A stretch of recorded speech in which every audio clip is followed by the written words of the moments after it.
Marineford. C'est un endroit où des milliers de destins se sont percutés. Tous s'affrontent dans ce qui deviendra la plus grande bataille de l'ancienne ère. Et au centre de ce chaos, Portgas the Ace. Ce qui nous intéresse aujourd'hui, c'est pas vraiment lui. C'est cet homme, juste à côté. Son grand-père, Monkey D. Garp. Le héros de la marine, une légende ayant traqué Goldie Roger lui-même. Et pourtant, il est là, immobile, alors que son petit-fils attend la mort. Comment un homme réputé pour sa puissance, capable de détruire des montagnes d'un seul coup de poing, peut-il se retrouver aussi impuissant face à l'exécution de sa propre famille? Garp est déchiré entre deux identités, le vice-amiral respecté, pilier de la marine, et le grand-père aimant. Ce dilemme paraît anecdotique. On parle de la famille, mais détrompez-vous, en réalité il est extrêmement profond. L'inaction de Garp à Marineford n'est pas une marque de lâcheté, c'est le sommet d'un conflit intérieur qui a commencé bien avant la naissance d'Ace. Pour commencer, il faut saisir ce que représente la marine pour lui. Ce n'est pas qu'une simple carrière, c'est une vocation. Garp a toujours cru aux fondamentaux de la marine, faire régner la justice et surtout protéger les innocents.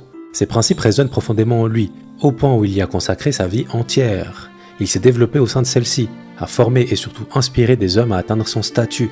Tout ça, il l'a toujours mis au service de ce qu'il croyait être une noble cause. Mais plus il s'élevait dans les rangs, plus il découvrait la vérité derrière l'institution qu'il servait. Au sommet de la marine, c'est pas le triomphe de la justice qu'il attendait.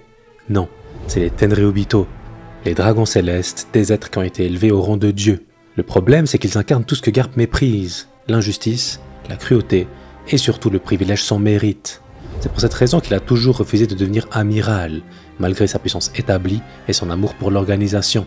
Devenir amiral signifie servir directement sous les ordres de ceux qui symbolisent l'inverse total de ses valeurs. L'aspect d'être dominé par une élite aurait pu briser Garp, l'amener à démissionner, ou même à se rebeller comme son fils Dragon l'a fait.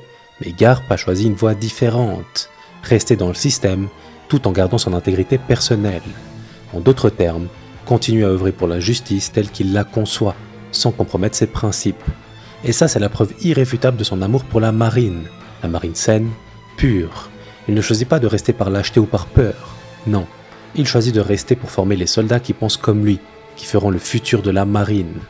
Vous vous dites peut-être que c'est naïf, je le conçois, car si le système ne bouge pas, alors ceux-ci sont condamnés comme lui. Mais peut-être qu'il garde dans son cœur l'espoir que l'institution qu'il chérit vienne à être sauvée. C'est dans ce contexte qu'arrive Goldie Roger. Pendant des années, les deux hommes se sont affrontés sur les mers, la marine incorruptible contre le futur roi des pirates. Cette rivalité n'était pas anodine.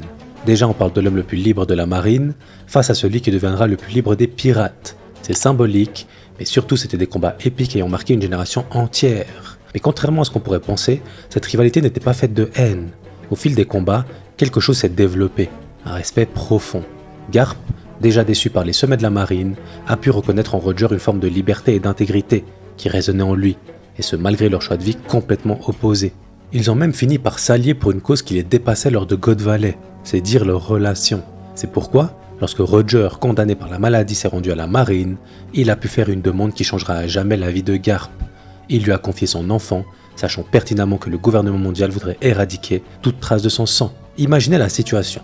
Garp, le héros de la marine, se retrouve à protéger le fils de l'homme qu'il était censé arrêter. Un choix qui va à l'encontre de tout ce que représente son uniforme. Et pourtant, il accepte. Pourquoi? C'est ça la vraie question. Pourquoi il accepte? Il accepte parce qu'il a toujours été plus qu'un simple marine. Et ça, Roger le sait. Il possède ce sens de la justice qui transcende les ordres et les institutions. Ce que ça veut dire, c'est que son idéalisation de la marine passera toujours avant la réalité de celle-ci.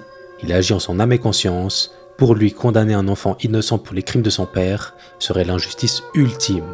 Alors il accepte. Il élève Ace, en secret sur East Blue, aux côtés de son petit-fils biologique, Luffy. Il les entraîne avec dureté. Garp veut qu'il rejoigne la marine. Et ça, encore une fois, c'est pas une fierté déplacée. C'est une forme d'amour. Garp sait mieux que personne que ça veut dire que d'être pirate pour le monde, pour le système établi. Il sait que des pirates peuvent être dignes, mais qui dit pirate, dit traque. La seule chose qu'il veut, c'est pouvoir protéger ses petits-fils. Mais malgré tout, il les laisse choisir. Et ça, c'est la clé de l'essence de Garp. Il aurait pu les mettre de force dans une base de la marine plutôt que chez des brigands d'East Blue. Il aurait pu, mais il ne l'a pas fait. Il veut que comme lui ou encore comme Roger, ses petits-fils restent libres. La suite concernant Luffy et Ace, vous la connaissez. Mais ce qui est fascinant, et qui va dans le sens de tout ce que je vous ai dit précédemment, c'est que Garp n'a jamais renié ses petits-fils pour leur choix. Il les a critiqués, certes, Il a continué à espérer qu'ils changeraient d'avis, mais jamais il n'a utilisé sa position pour les arrêter, alors qu'il aurait pu. C'est cette dualité qui définit Garp. Un marine aimant cette institution, mais qui ferme les yeux sur sa propre famille. Un homme pris entre son devoir et son amour. Et tout va bien, tout se passe pour le mieux, c'est un équilibre parfait. Mais cet équilibre était condamné à se briser. Lorsqu'Ace est capturé par Barbe Noire et livré à la marine, les deux facettes de Garp entrent en collision. Il ne peut plus être à la fois le grand-père protecteur et le marine fidèle. Pour la première fois, il doit choisir. Marineford, on y est. Garp n'est pas sur le champ de bataille. Il reste assis à côté de Ace, immobile. Pour beaucoup, cette inaction, c'est de la lâcheté. Mais en réalité, c'est le symbole même du conflit qui le déchire. D'un côté, la marine. Comme dit précédemment, pour Garp être vice-amiral, c'est une conviction profonde. De l'autre côté, Ace est son petit-fils. On le sait tous. Ace est quelqu'un de bien. Mais en tant que commandant de la seconde flotte de Barbe Blanche, il a commis de nombreux crimes. On peut argumenter et dire que c'est injuste de l'exécuter uniquement à cause de son sang. Mais d'un point de vue légal dans One Piece, Ace est coupable. C'est un pirate primé. Et c'est là que ça devient intéressant. Peu importe à quel point Garp aime son petit-fils, son devoir envers la justice qu'il a servi toute sa vie est absolu. C'est ce en quoi il croit. Des pirates, il en a arrêté sans aucune pitié. Alors certes, il ne sera jamais celui qui arrête ses petits-fils. Mais ici, Ace a été attrapé.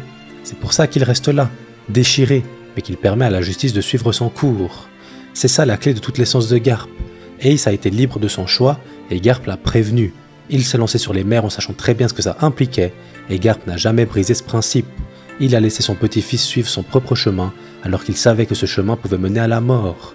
Pour Garp, l'amour ne se mesure pas au contrôle, mais à la liberté. C'est pour ça qu'ici, il ne peut pas intervenir. En plus de tout le reste, ce qu'il faut comprendre, c'est que si Garp intervient, ça casse toute la construction d'Ace. Ça revient à lui dire que toute sa liberté de pirate était possible dû à une entité supérieure, celle de son grand-père.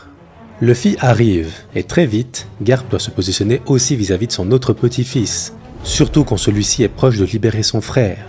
Garp choisit son devoir. Luffy a fait son choix, et c'est sa liberté qui l'amène ici. Il se place sur son chemin et déclare qu'il ne le laissera pas passer. Mais quelque chose d'extraordinaire se produit. Alors qu'il devrait arrêter Luffy, sa détermination faiblit. Pour la première fois, nous voyons le grand Monkey D. Garp paralysé.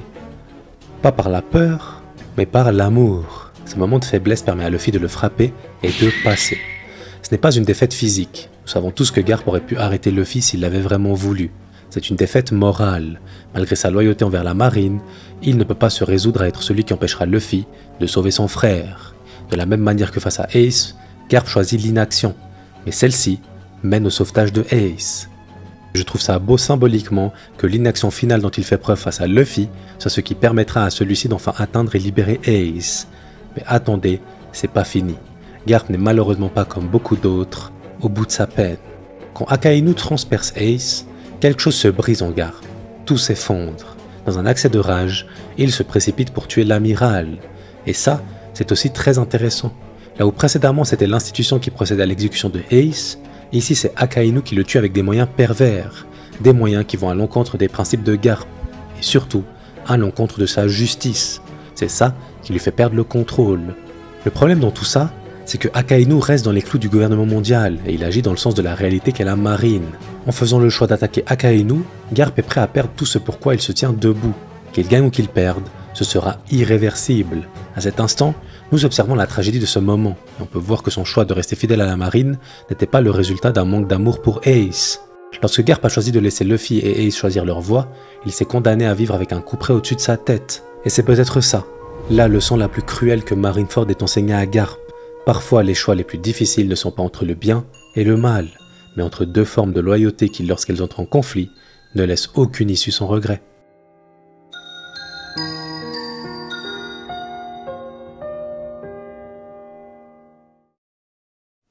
J'espère que tu as aimé cette vidéo. Si c'est le cas, n'hésite pas à me soutenir. Et moi, je te laisse avec mes analyses sur Ace ou Zoro. À toi de voir. Merci pour la force. Ciao.